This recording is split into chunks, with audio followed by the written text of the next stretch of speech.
Good afternoon, everyone, and welcome to Global Compliance's webinar. And our topic for today is to basically share with local businesses or businesses across the world on how you can prepare for ISO certification and beyond. We believe that it's very important that businesses are aware of some of the challenges that can affect them, and we will provide those solutions today. The objectives of today's webinar are, first of all, we'd like to help organizations to understand the requirements for ISO certification, because I know a number of organizations are moving in that direction so that they can boost their competitiveness, also to improve their internal processes. We would also like to provide practical solutions to the most popular questions asked by organizations pursuing ISO certification. So most of this webinar will focus on answering some questions that we know you will have. And also, we would like to promote the ISO certification services of Global Compliance Service. As you know, we are the only ISO certification body with a resident office in Guyana. So in order to provide you with that level of expertise, we have special guests. And first of all, I would like to introduce Mr. David Pope. And he has a wealth of experience in the oil and gas industry in excess of 15 years. Also, he's an ISO lead auditor for quality, safety, environment, and food management systems. David also is a certified ISO management systems trainer. He's a certified management systems specialist and consultant. He's also the author of a published book, Process Safety Management. And he's been involved in the development of several regional standards for the National Training Agency in Trinidad and Tobago. So David, we'd like to welcome you to this webinar, and we look forward to you sharing with us your experiences as we provide solutions to organizations who have tuned in to our webinar this afternoon. Thank you. Thank you very much, Kendall. It's a pleasure to be here. Yes. And the other presenter is yours truly.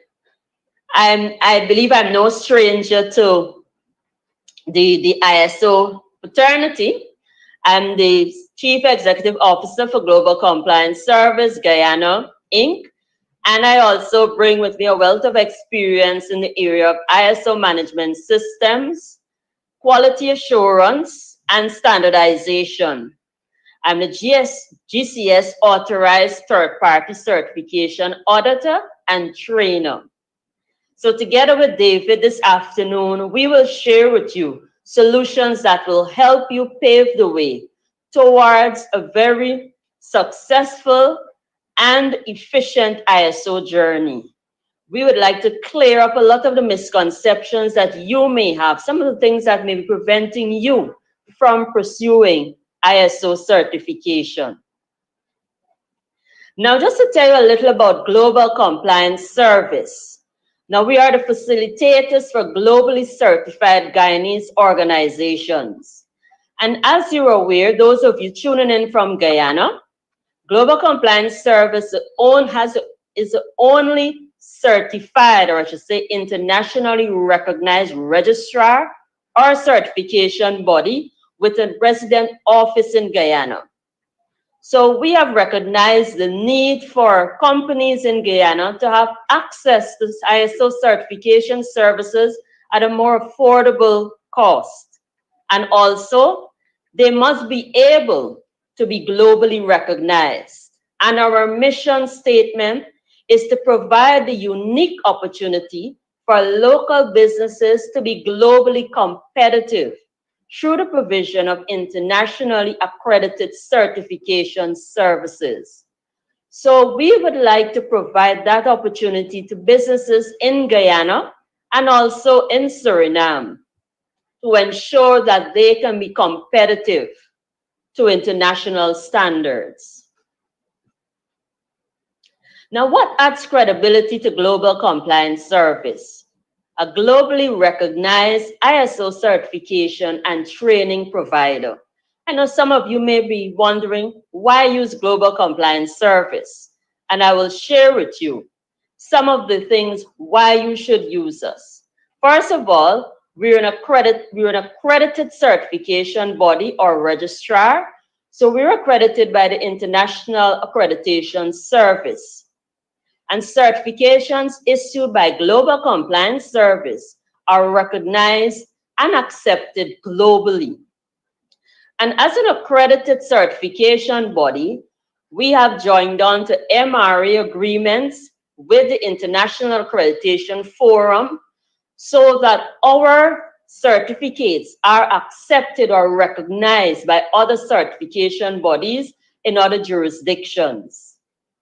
And I can assure you that with this certification, even though our offices in Guyana, Global Compliance Service USA will issue your ISO certification, and we have that done through a very seamless process. So basically, our service will help you to increase your competitiveness of your products and services. And this is just an example of our certificate that we're accredited to for providing ISO management system certification services in Guyana and globally. Global Compliance Service has offices in 10 countries, and also we serve in excess of 36 countries globally. Our head office is located in Geneva, Switzerland, and our offices are located in the United States of America, Canada, Trinidad and Tobago, and of course in Guyana.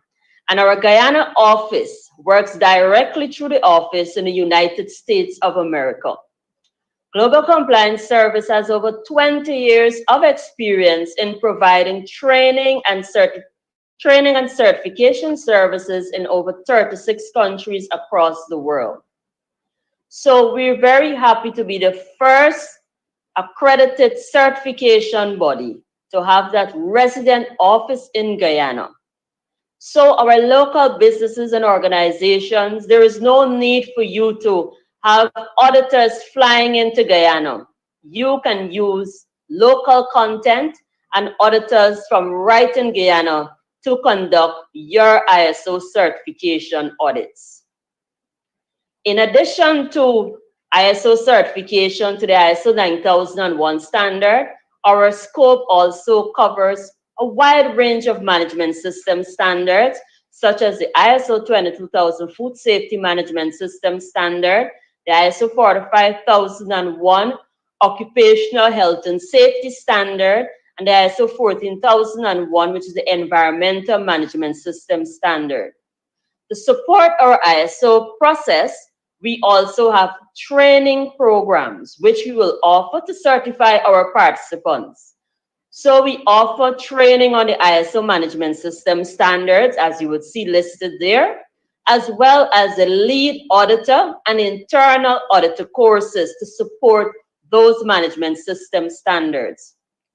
We also have programs where we can certify persons to specialist designations, like a quality management system specialist or a food safety management system specialist. So we are providing these services here in Guyana so that you can build capacity and also so that you can allow your business or your organization to be globally recognized. And by extension, you will be able to operate more efficiently with the implementation of the respective management system standard. So that's a bit about Global Compliance Service and its resident office in Guyana. So let us get down to why we're here for the webinar today. And we would like to make your ISO certification journey a valuable one.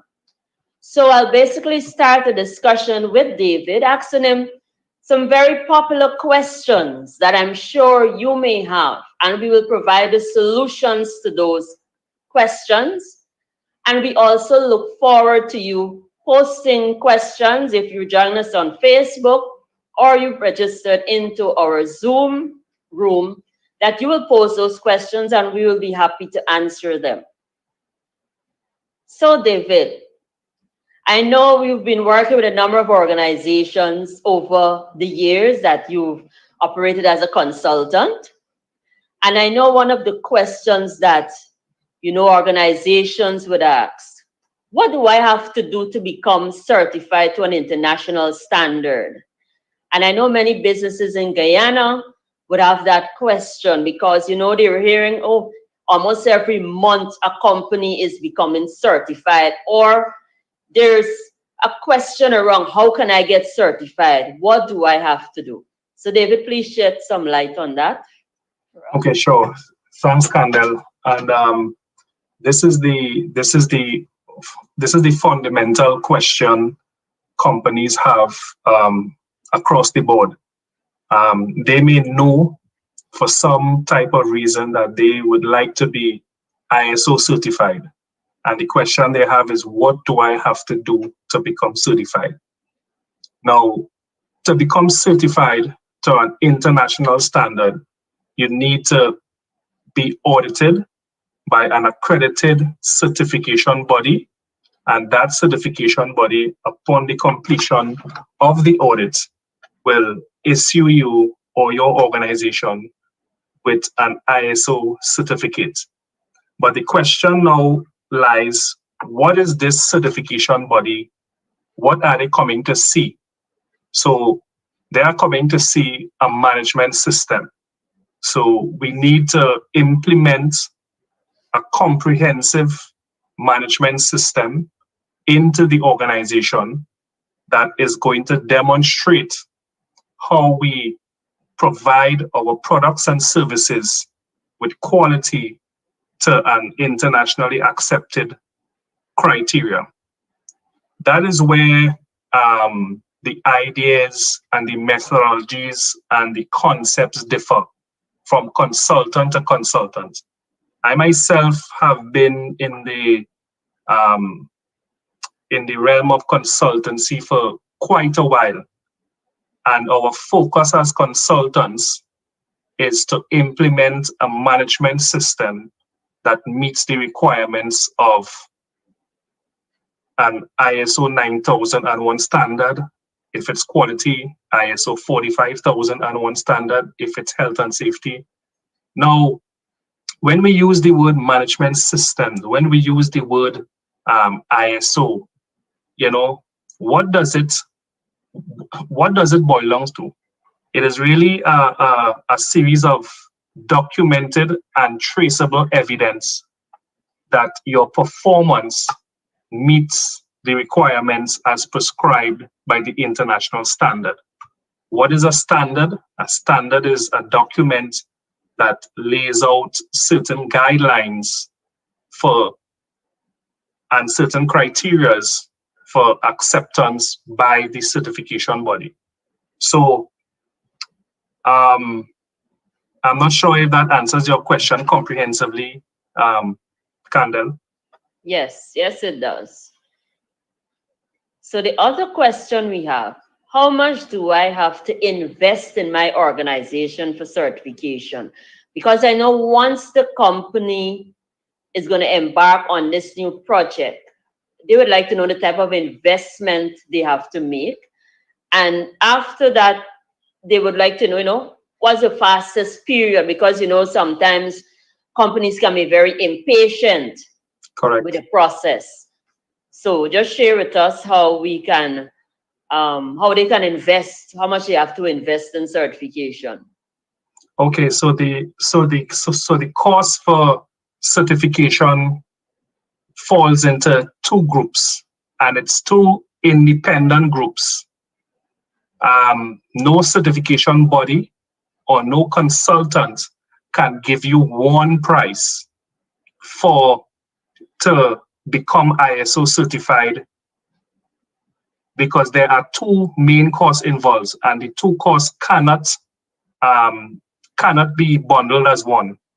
There's a cost involved for the design, implementation of your management system, which would really fall under consultancy or you can do it in-house. Usually consultants costs will vary by the amount of time that they take, the amount of effort that they put, and if the organization is a large organization, a small organization, and the type of support that they get while they are developing these procedures and while they are implementing. So that entire process is one cost, and that cost will vary over who is the consultant, who do you choose, what type of expertise.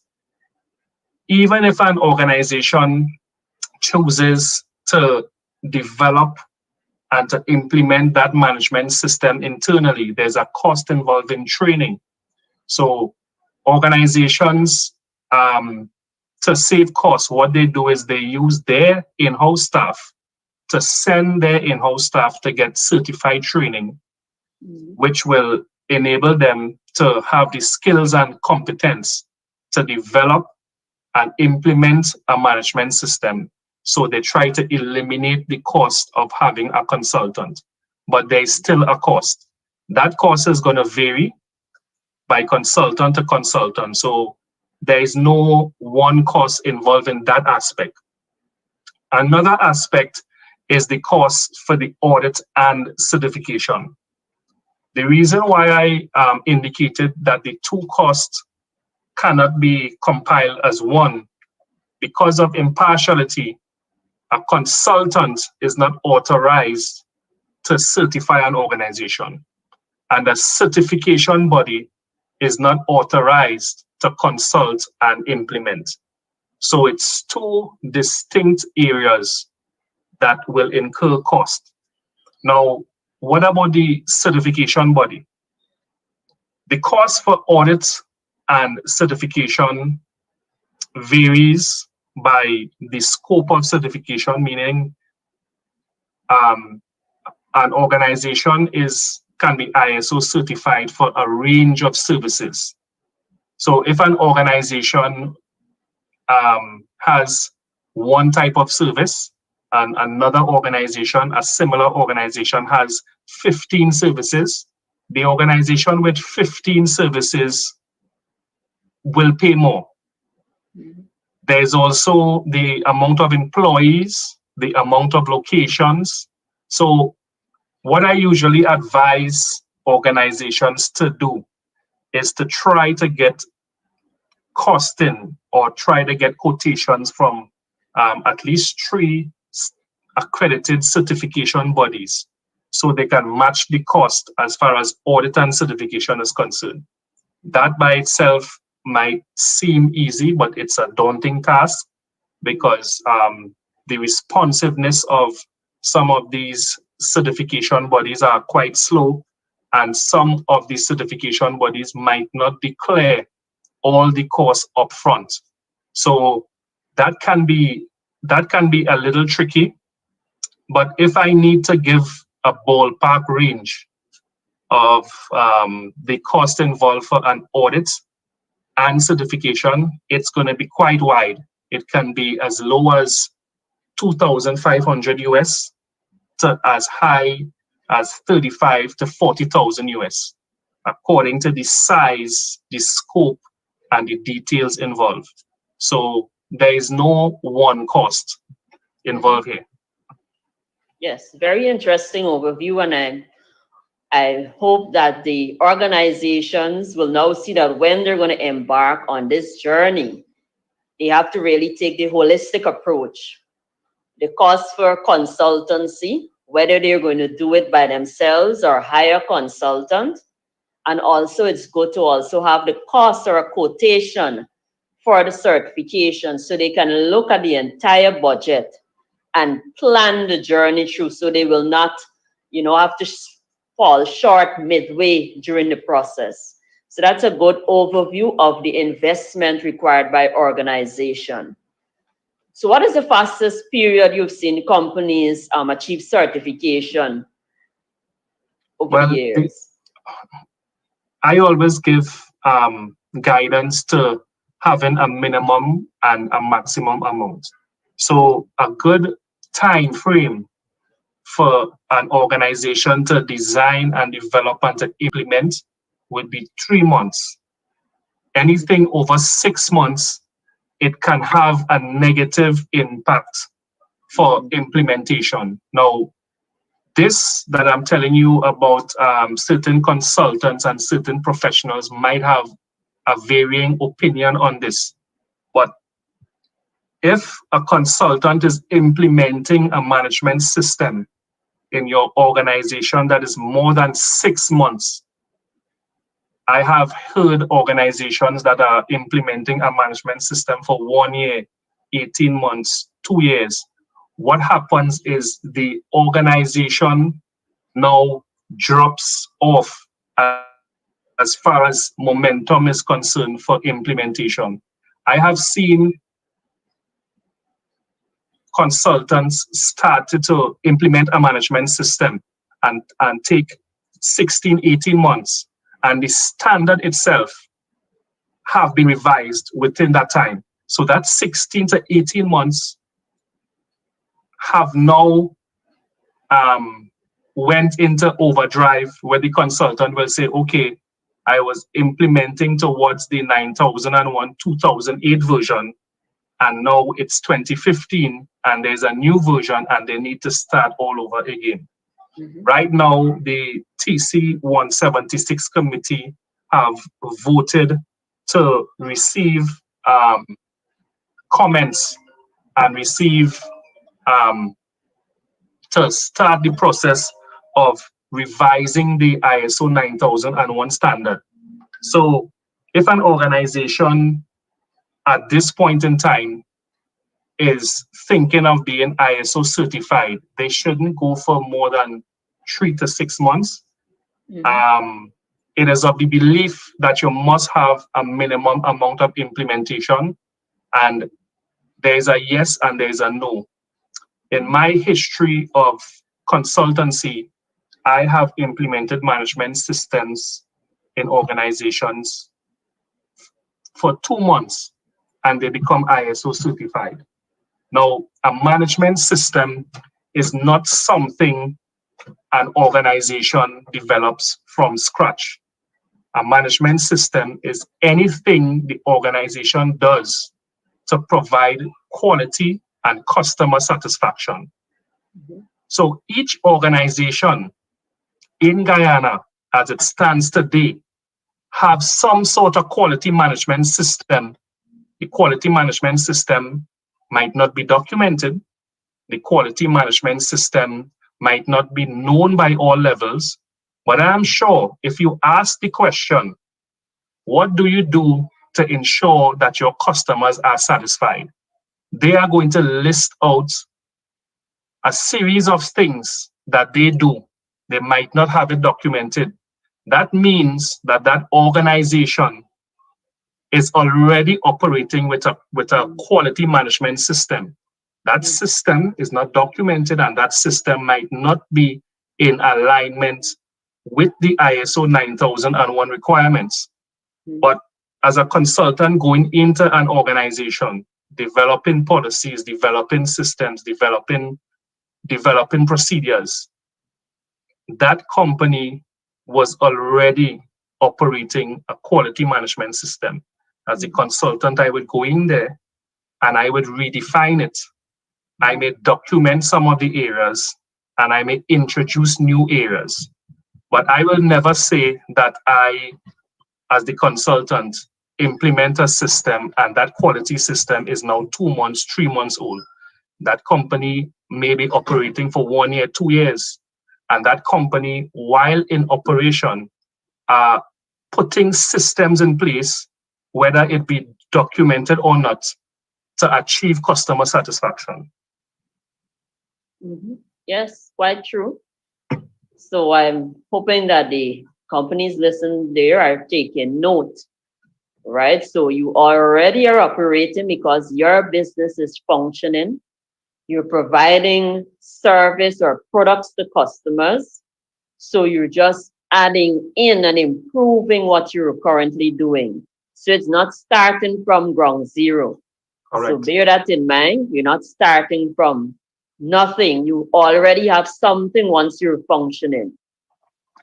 Now, I know we hinted a bit to this question already, because some persons may ask, can I hire a consultant who will do everything? Because I know some organizations, they would hire a consultant and leave the consultant to do everything and just hand them that package at the end of the journey. Is that a good approach? How would you advise organizations to engage with their consultants while working on a quality system? And you can give them a little tip as to how would they know a good consultant? Well, that is a consultant. There is no qualification. There is no specific qualification that anyone can show to indicate that they are a certified ISO 9001 consultant. There are particular programs, and back in, I believe it's 2019 or 2020, there was a standard published, which is, I think, ISO 20700 for management consultancy. So when you're hiring a consultant, what you would look at is the history and the experience of the consultant. And when we say history and experience specific to implementing and successfully ensuring that companies are certified after implementation. That is going to be the true test. That is going to be the true verification. So as an organization, I may ask for references. Can you provide a list of organizations that you provided consultancy for? Were those organizations verified or certified by an accredited certification body as a result of your consultancy? And I would contact those companies. And I will ask them. Now, there are some risks involved in hiring a consultant, and there are some rewards involved in hiring a consultant. I'm going to just discuss the both of them briefly. And I'm going to talk based on my background, based on my experience as a consultant, as an auditor, and I'm also now actively involved in standardization. A consultant's primary focus, and only focus, is to ensure that an organization is ISO certified. Now, that is a reward. That is a reward in its own self. But there's a disconnect between having that goal in mind on being certified and ensuring that the management systems benefits an organization. So as a consultant, I can tell you with confidence that I can implement a management system within an organization in 3 months and lead them to certification.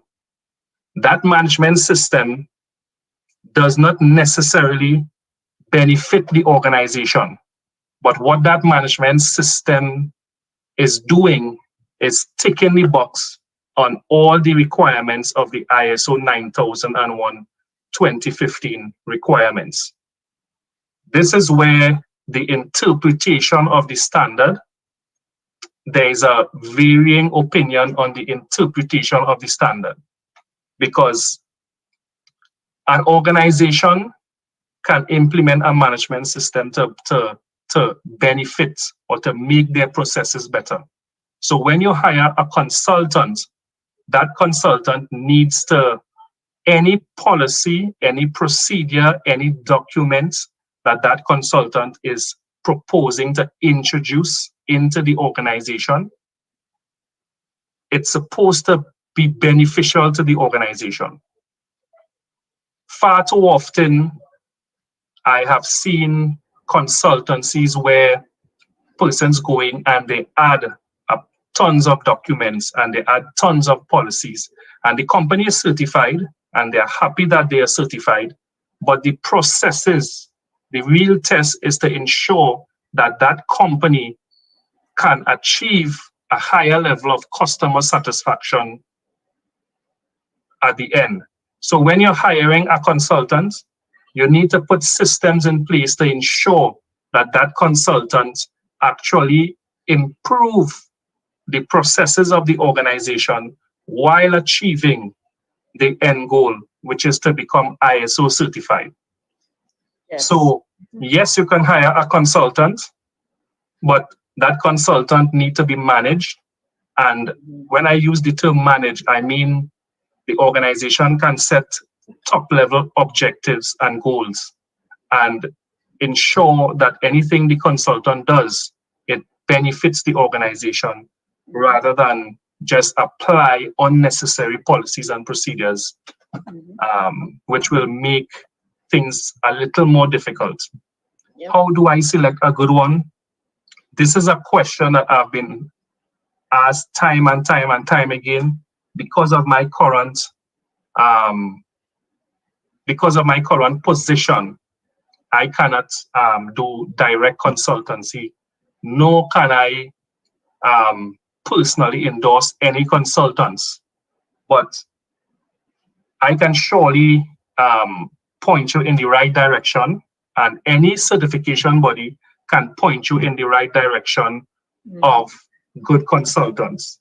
They will not be able to formally endorse any consultant, or they will not be able to personally recommend any consultant.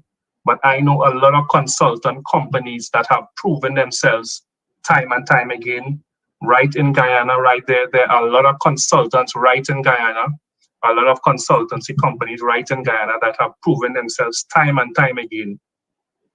So as a certification body or as somebody representing a certification body, I may point them in a direction, but I will not be able to formally verify or endorse that this is the consultant that you should use. Okay, thank you.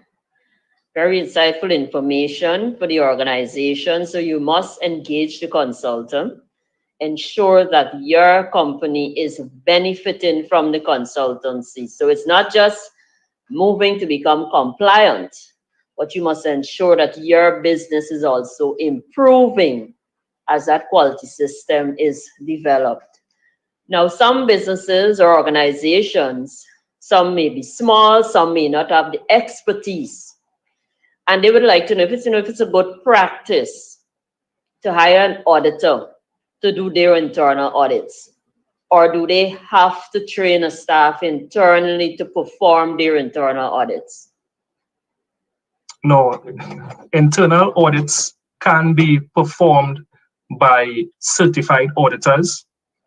However, internal audits cannot be performed by the auditors from your certification body. So an organization cannot ask their certification body to provide internal audits. What we can provide is something called a pre-assessment. Now, a pre-assessment is very similar to an internal audit. So a consultant comes in, a consultant implements a management system, and they would like to verify before they go to their final audit. They can hire a certification body to perform a pre-assessment, and that same certification body can perform their final audit.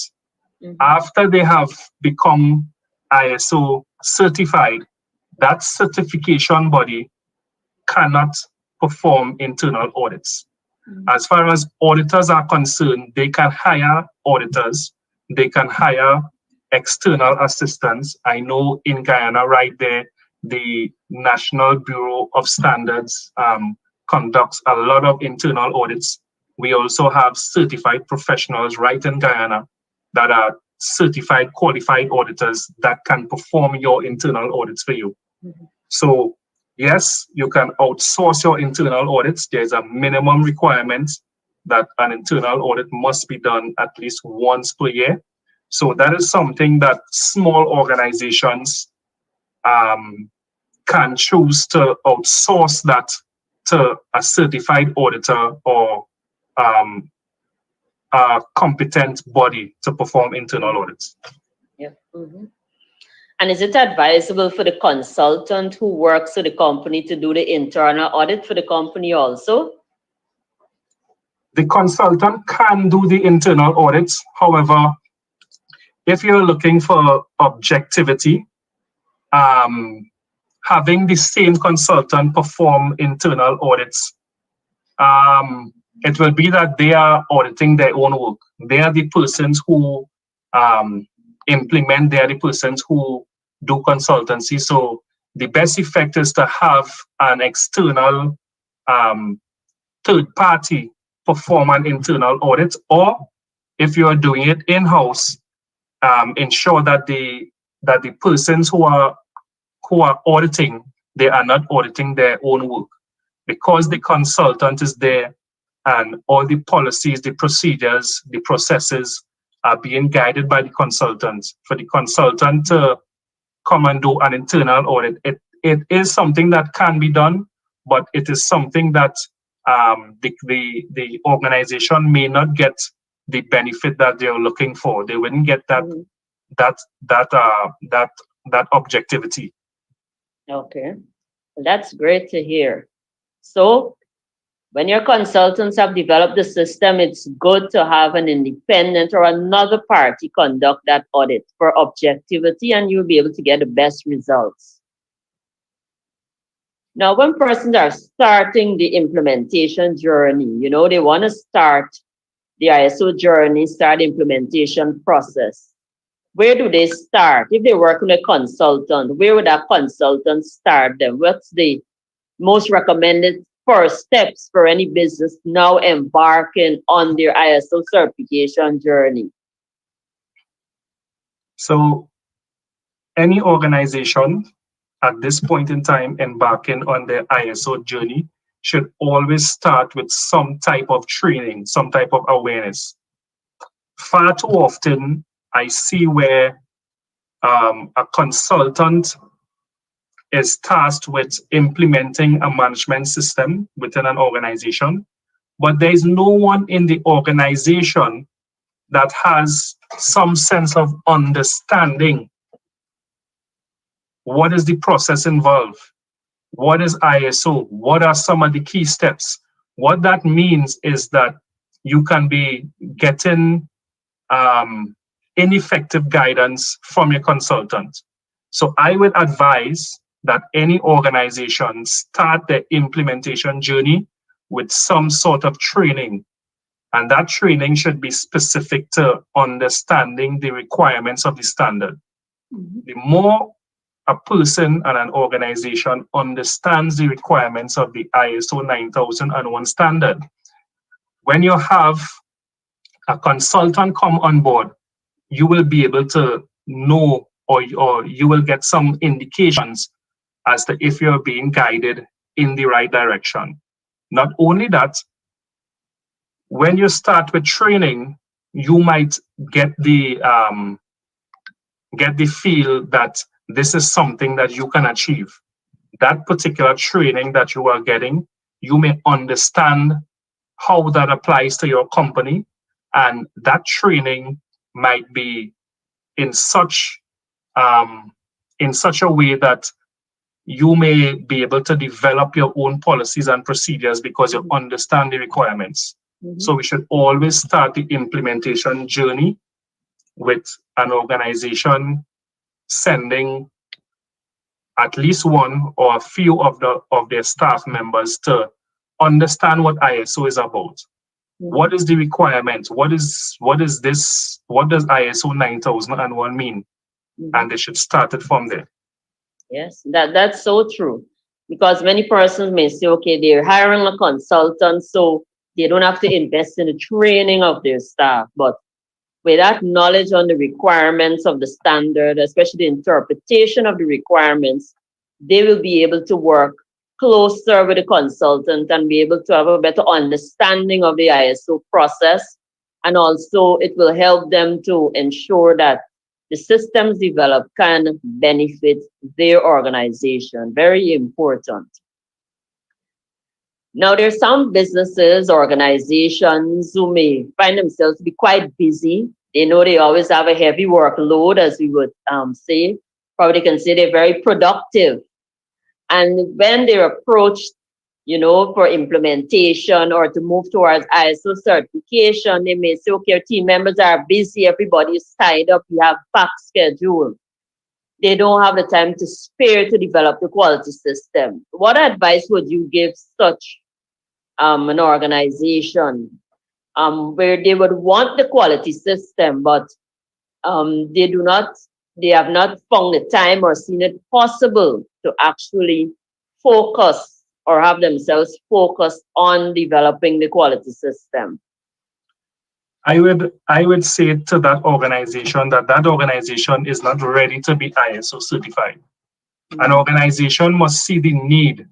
They must understand the benefits of developing a quality management system. Mm-hmm. A quality management system ensures that your company is more efficient. The processes are more efficient. So for organizations that think they are operating lean or think that they don't have the time, that should be the time that they should see the need to dedicate time or to have somebody in their organization responsible for developing and implementing a quality management system. Mm-hmm. So a quality management system is really a dedication from the organization. Mm-hmm. Most times it will not involve hiring somebody. You don't need to have a specific quality manager. It's the entire organization that needs to understand the importance of quality, and the values set from top management would indicate that they make time for quality. Quality should be intrinsically engraved in their DNA, in everything that they do, everything that the company produces, every service that the company gives. So to make a statement that they don't have time to spare to develop our QMS is by indicating to me that the organization doesn't understand the benefits and what benefit a QMS will bring to any company. Mm-hmm. And it may also say that they do not have time to meet or exceed customer requirements to improve on their product or service delivery, which is very important for them actually being in existence, because implementing a quality system will help them to be more efficient. And with that, they may find that they can actually find the time, that there is time to actually address this important matter. What about a quality manager? Can we actually have the system without appointing one? Because some companies may say, oh, we don't have the resources now to appoint a quality manager. That's additional staff we may have to hire. We would not have budgeted for a quality manager. What would you say to such a company? Well, I would say that there is no need for a quality manager, but the dedication and commitment of the management and staff need to be a bit more. From the inception of ISO 9001, from the 1994 to the 2000 version to the 2008 version, there was a requirement to have a quality manager. And from 2015, that requirement has been taken out. And the reason that requirement has been taken out is because there's a saying that quality is everyone's business. Mm-hmm. Same thing for safety. Safety is everyone's business. And companies will be becoming so focused on anything related to quality is the accountability and the responsibility on the quality manager. Mm-hmm. So because of that, a lot of feedback, a lot of lessons learned from the auditors, from the certification body would have went back to the ISO TC 176 committee. And when the committee reviewed some of the reasons for organizations not being successful in having a good quality management system, it's because the interpretation of having a quality manager to any organization would most time means that is the quality is the responsibility of the quality manager. Now, having a quality manager, having somebody responsible for quality management is good. But the reason why that has been taken out, and there is no need to have a quality manager, because the responsibilities of quality is transcended across the organization and not with one particular individual. Yes, and that is quite true. So top management will have to showcase their commitment to quality and providing resources to ensure that the quality system is not only maintained, but it is sustained throughout the organization. Right? Really great responses. I hope that companies are, taking note. We'll take 1 minute or so to see if there are any questions from persons who are looking at this program. Right? Feel free to place your questions so that we can respond to them.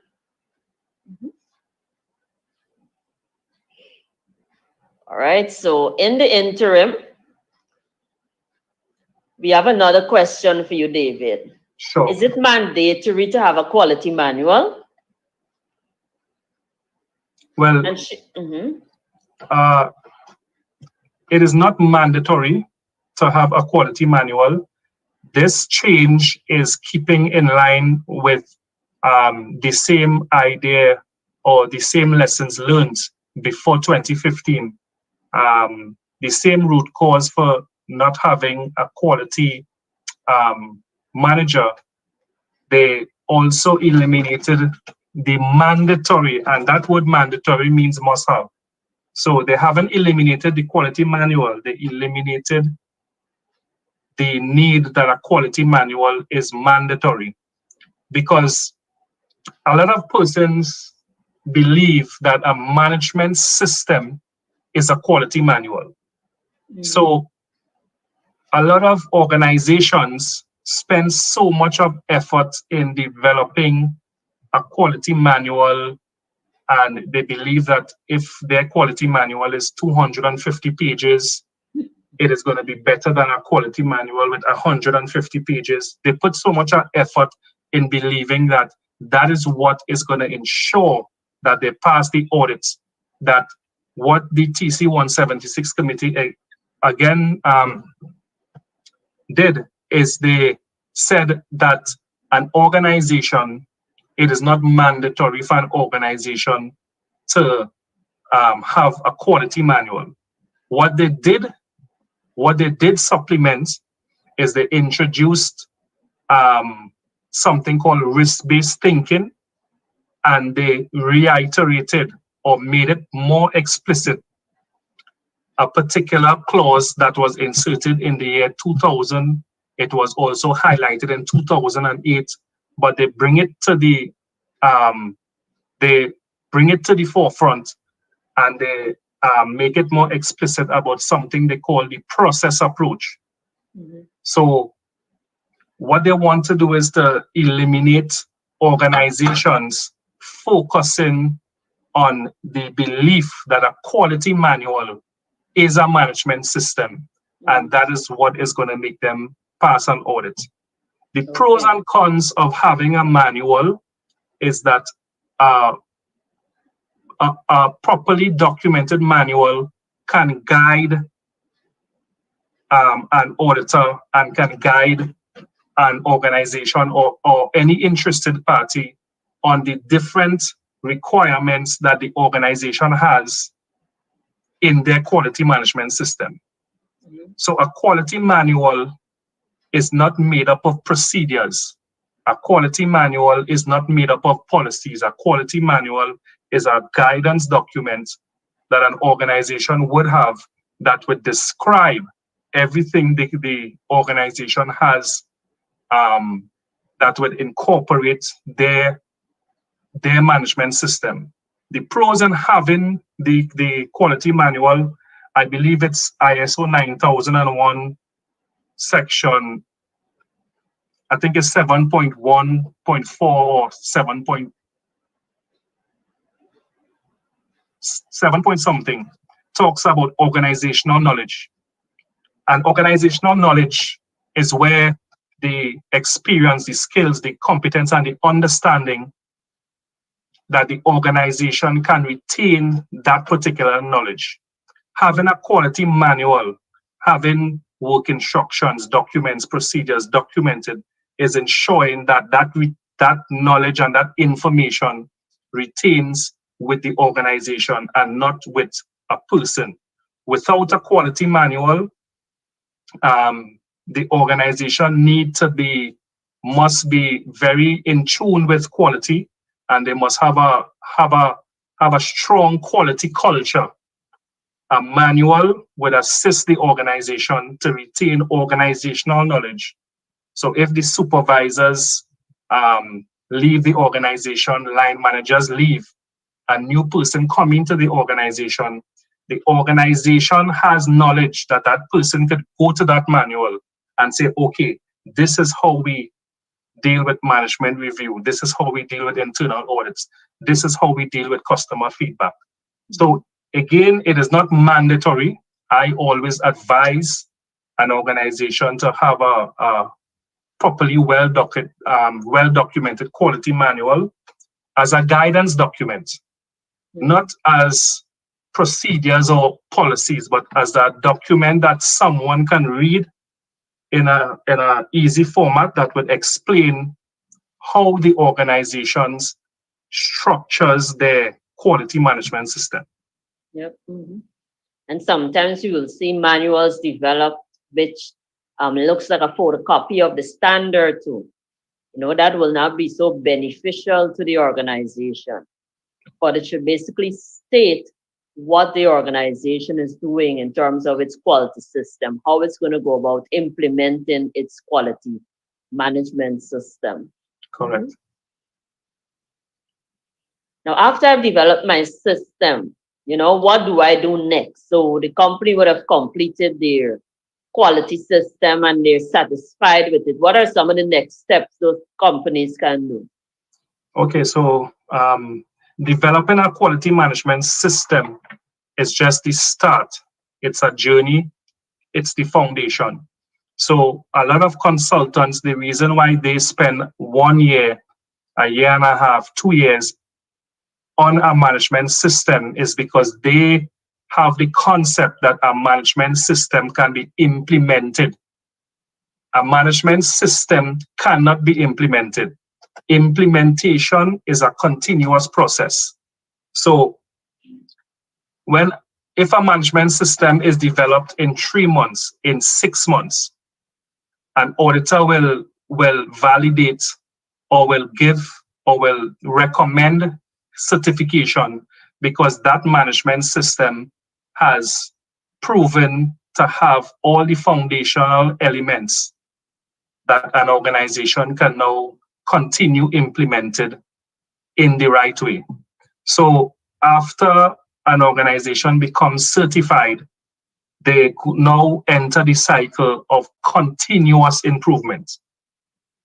Continuous improvement. I had a client back in 2015, and that client used a consultant for 16 months implementing a management system.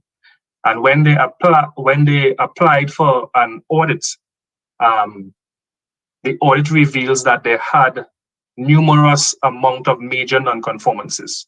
So what that organization did is waited 16 months or 18 months to get the indication that they were implementing something wrong. I always advise to implement a robust management system, get that system certified, and now enter the cycle of continuous improvement.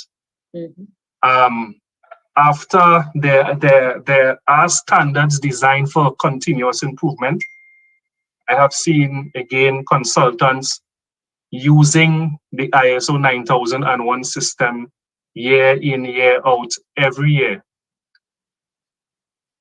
After a company is certified, they can move from the stage of development and implementation into continuous improvement.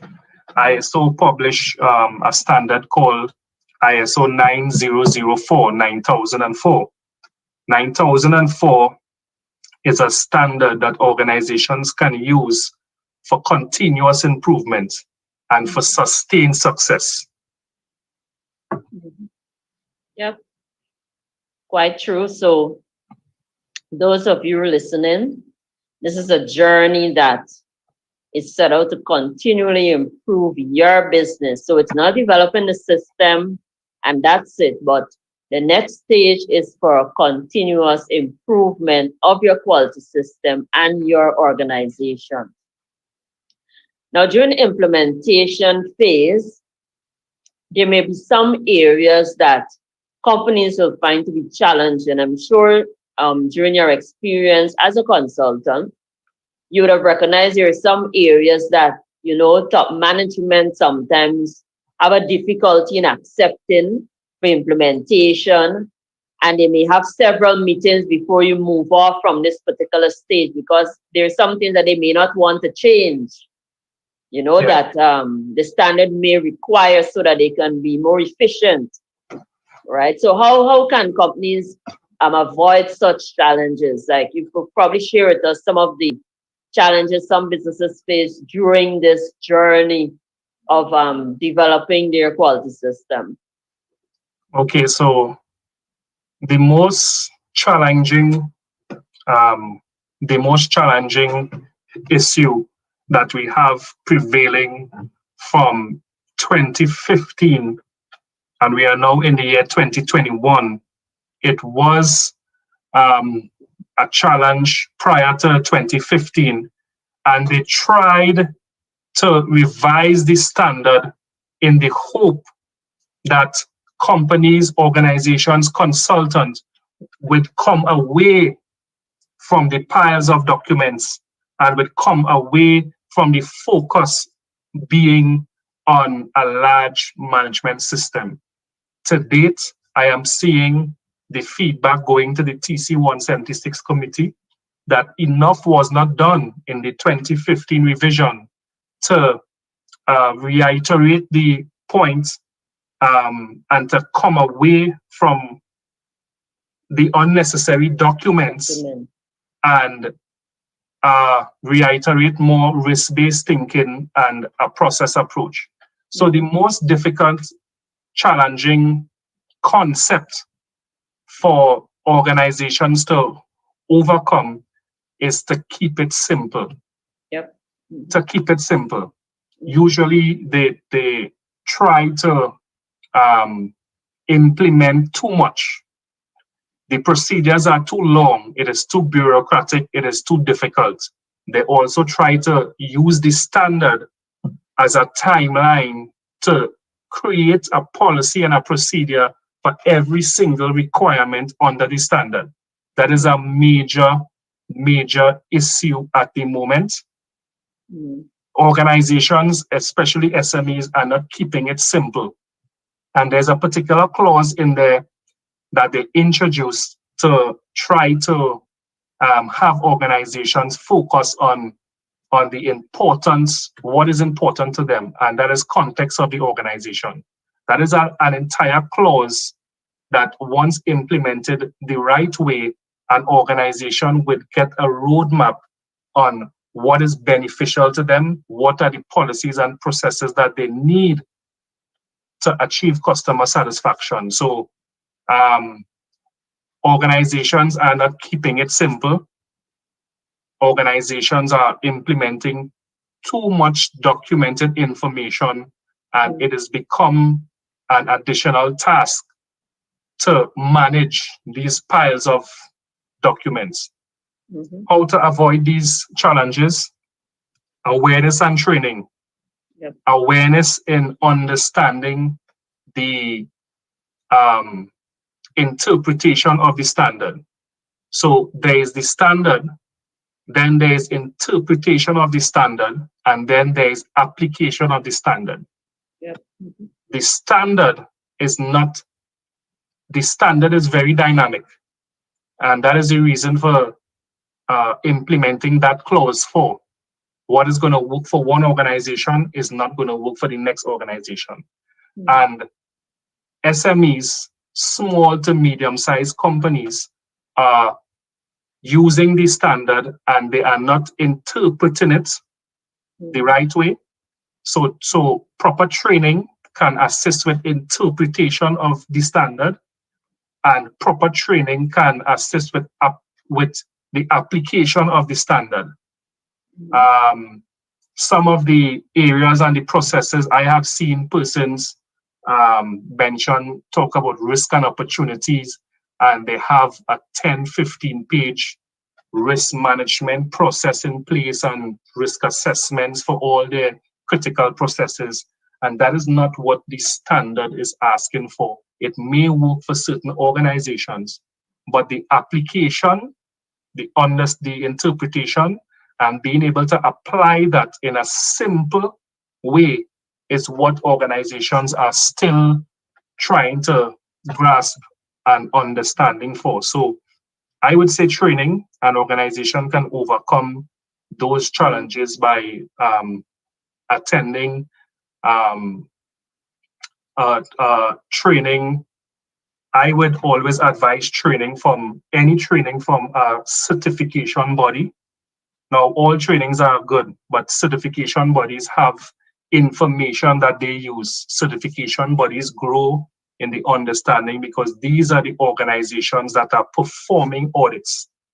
These organizations would take the lessons learned from these audits, and they would apply it to ensure that when they are training persons in the interpretation, they will use examples that will be beneficial to an organization. So where you get the training from, ensure you get training from an organization that has experience in the application of ISO management system audits.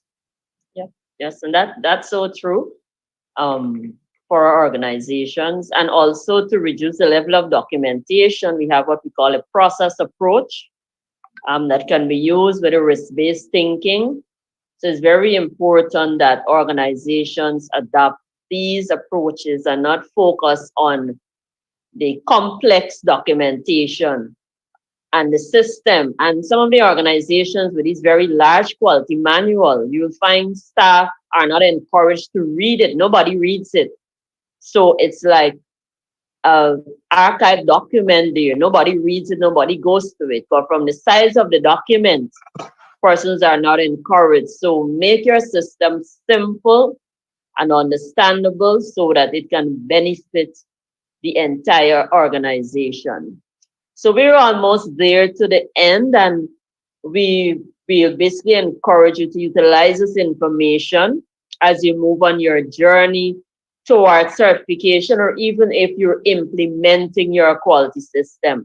I'm sure you'd have found the information we've shared thus far to be very useful to you.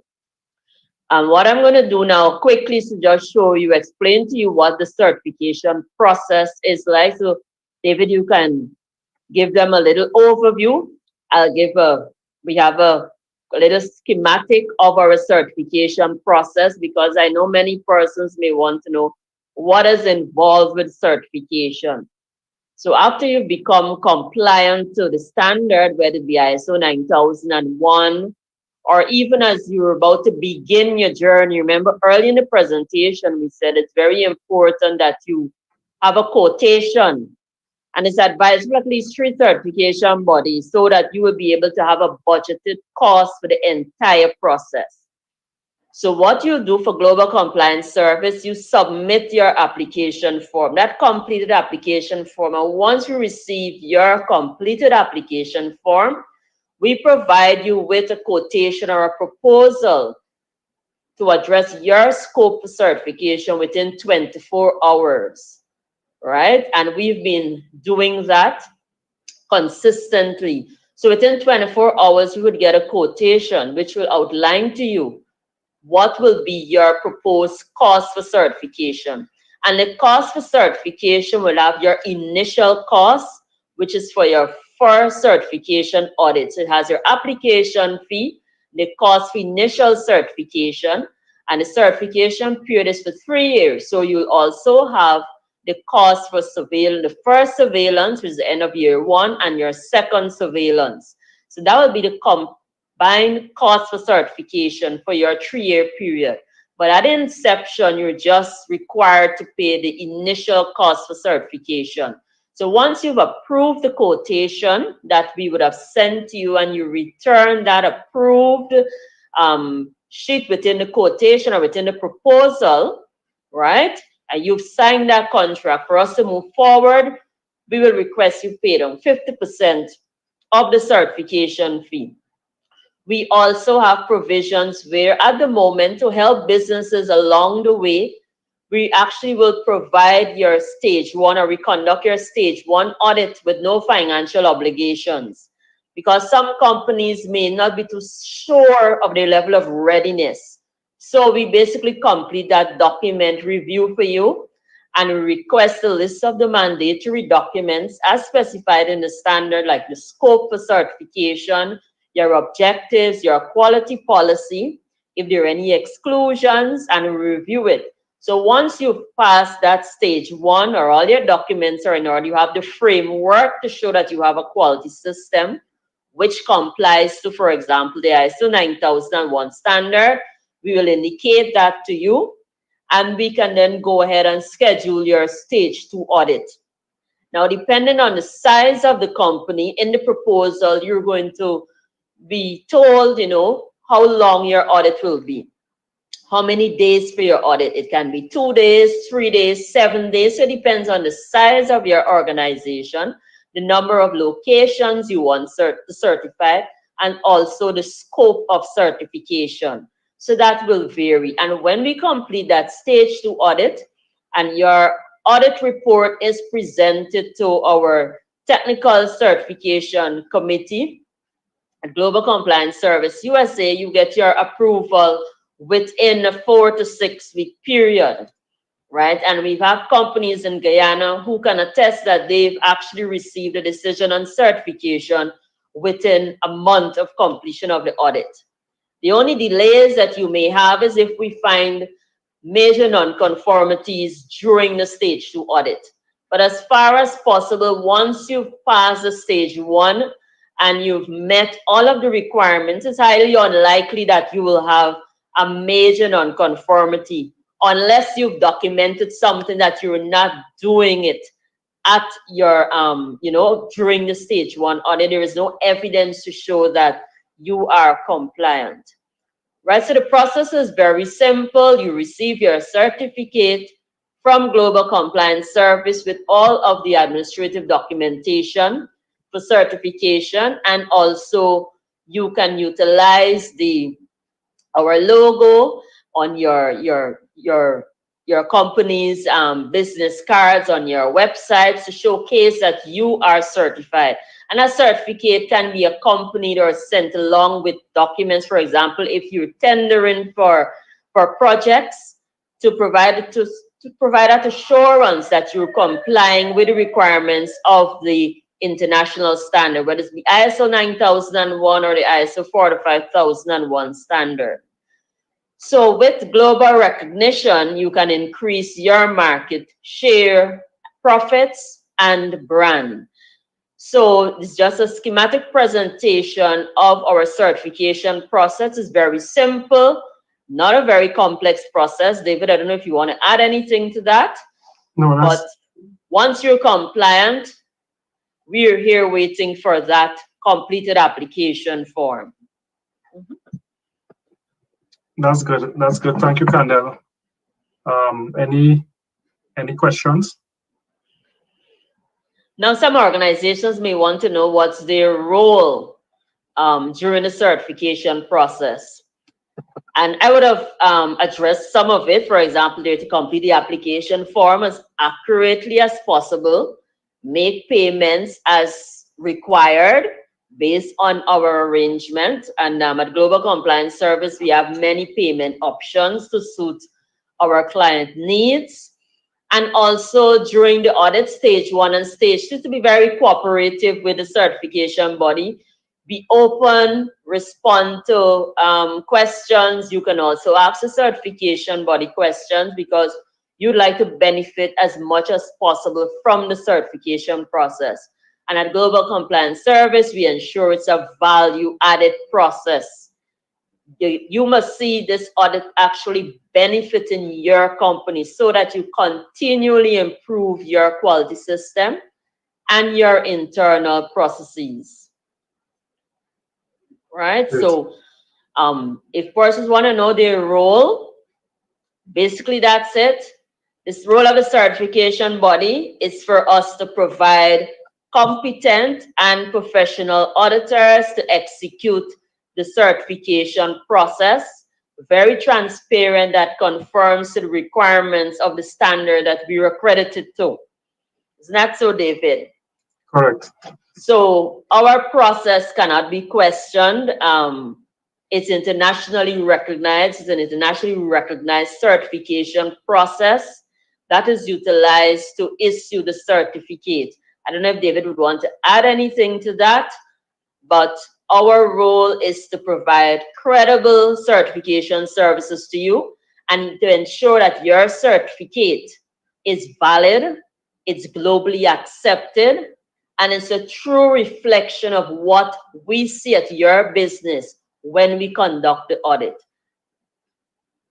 Yes, correct. And I'd just like to add to that because any accredited certification body follows the same process. They are issued a specific license to audit and certify companies, organizations to specific ISO standards. And there are organizations, and that may be a topic unto its own self, but there are organizations that are not accredited or not globally recognized that they will perform an audit. They're going to issue you with an ISO 9001 certification, but that certification is a false sense of achievement, and that certification will not have any bearings or any stance if you try to use that certification internationally. It can also bring the organization into disrepute when you have a certification that is issued from a body that is not recognized or that is not reliable. Mm-hmm. Great. And our final question. So from what we've said, persons may be saying, okay, how can I identify a credible certification body? And we've mentioned one point, ensure that they're accredited. Is there any other pointers you would like to share with our organizations or businesses who are watching? Yes, there are. There's a body called the International Accreditation Forum, and the International Accreditation Forum oversees or overlooks the accreditation bodies and the certification bodies to ensure that the accreditation bodies and the certification bodies operate within prescribed standards. There are things that an organization can look out for. Of course, we're in the internet age, so you're looking up online and someone has a very nice website, a very good looking website. It's very convincing. They indicate that they're accredited, and as much as possible, it may be very, very difficult to most times validate.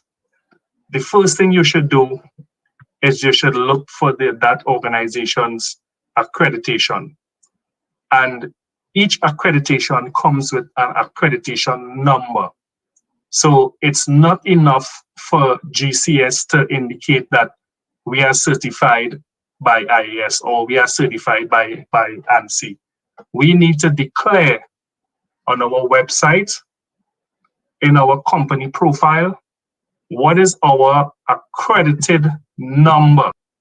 That is the first sign or the first signal that something is wrong.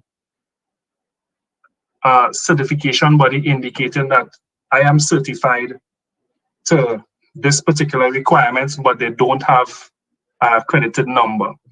There are other things that they may look for. You can ask for a sample certificate, and that sample certificate must follow predefined guidelines by all accreditation bodies. The certification cycle must be 3 years.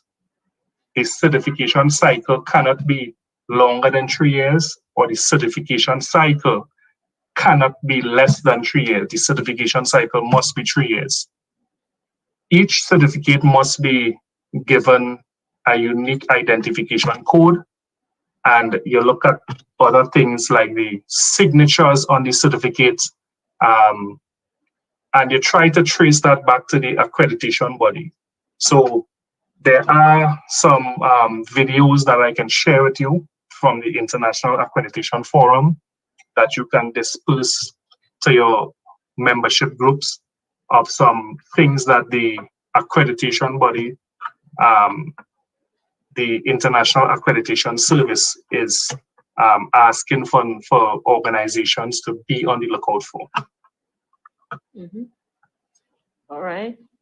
Thank you. So organizations, as you're moving towards certification, it's important that you have your criteria set out and you know what are the requirements for a credible certification body, because you won't want to invest in one that will not provide you with a level of certification that you require for global recognition of your organization.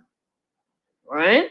So we're almost to the end of our presentation. David, I must thank you for sharing with us this afternoon your expertise and answering or responding, providing solutions to many questions that organizations may have regarding ISO certification and the ISO certification process.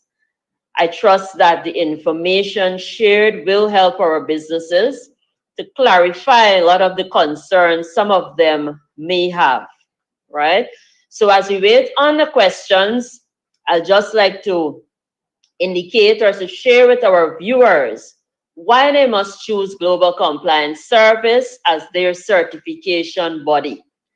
And our first point is that our certification services are accredited, and we have a resident office in Guyana, which makes us more accessible to you.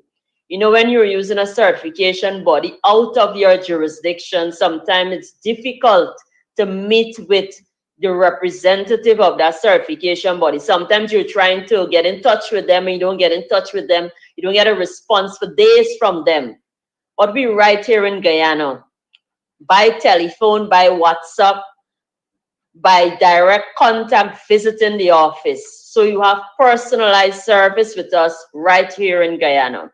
We provide competitive prices for our services, and we are supported by a professional and competent Guyanese team. And more so when you look at local content, it's important that you support the services of Global Compliance Service. And our certifications are recognized globally. We are a Guyanese majority-owned business, and some of our competitive price points. Why Global Compliance Service? You can have access to us 24/7, even if you check our website at www.gcsregistrar.com. there is always a customer representative on site, online, to respond to you. There are many financial options that you can discuss with us in terms of your certification fee.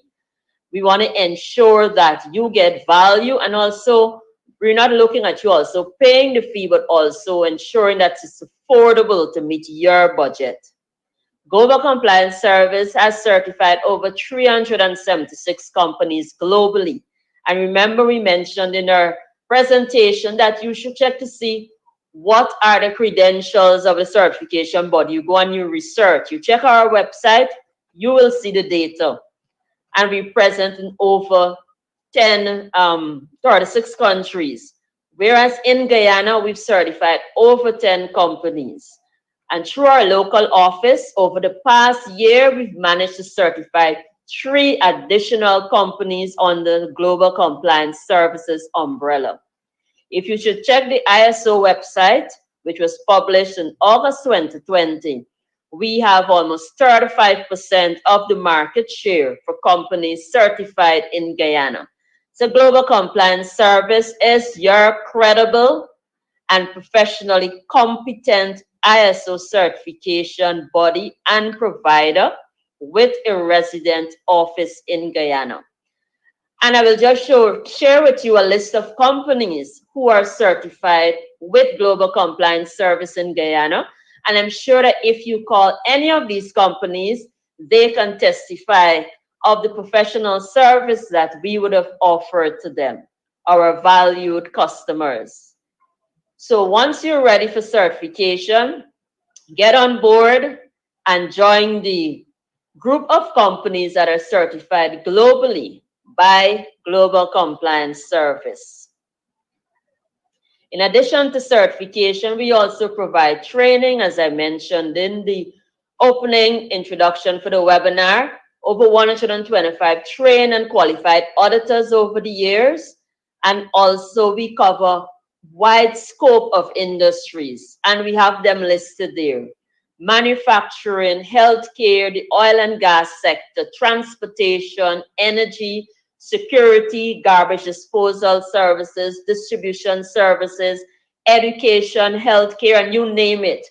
We have competent and qualified auditors to address your certification needs.